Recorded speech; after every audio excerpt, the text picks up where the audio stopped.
Welcome back. આગળ જોઈએ સમાચાર। હિંમતનગરના માર્કેટયાર્ડમાં વિશ્વ હિન્દુ પરિષદ તથા બજરંગ દળ દ્વારા રન ફોર હેલ્થ કાર્યક્રમ યોજાયો હતો।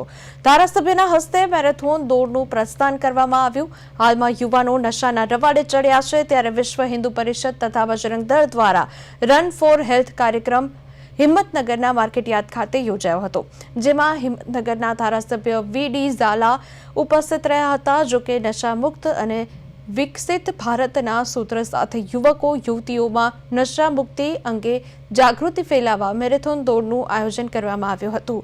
હિંમતનગર માર્કેટયાર્ડ ખાતે ધારાસભ્ય બ્રહ્માકુમારી પરિવારના વરિષ્ઠ રાજયોગિનીના મેરેથોનનું પ્રસ્થાન કરાવ્યું હતું। તો હાલમાં યુવાનો વ્યસનો મુક્ત કરવામાં આવે તે માટે રન ફોર હેલ્થ કાર્યક્રમ યોજવામાં આવ્યો હતો। આ રન ફોર હેલ્થ મેરેથોન દોડમાં વીએચપી, બજરંગ દળ, બ્રહ્માકુમારીની બહેનો, યુવાનો અને યુવતીઓ સહિત પોલીસ કર્મચારીઓ જોડાયા હતા। આજે કાર્યક્રમ વિશ્વ હિન્દુ પરિષદ બજરંગ દળ દ્વારા રન ફોર હેલ્થ એટલે નશામુક્ત યુવા ફોર વિકસિત ભારત એ અંતર્ગત હિંમતનગર એપીએમસી માર્કેટથી માવીનગર અને માવીનગરથી એપીએમસી માર્કેટ ત્યાં સુધીનો એક રન ફોર હેલ્થ કાર્યક્રમ કરવામાં આવ્યો, જેમાં 300 જેવી સંખ્યા જોડાઈ છે। એમાં એપીએમસી માર્કેટના ટ્રસ્ટી, વિવિધ સંગઠનો, શ્રેષ્ઠીઓ, ડૉક્ટર, તમામ કાર્યકર્તાઓ બધા આ કાર્યક્રમમાં જોડાયા હતા।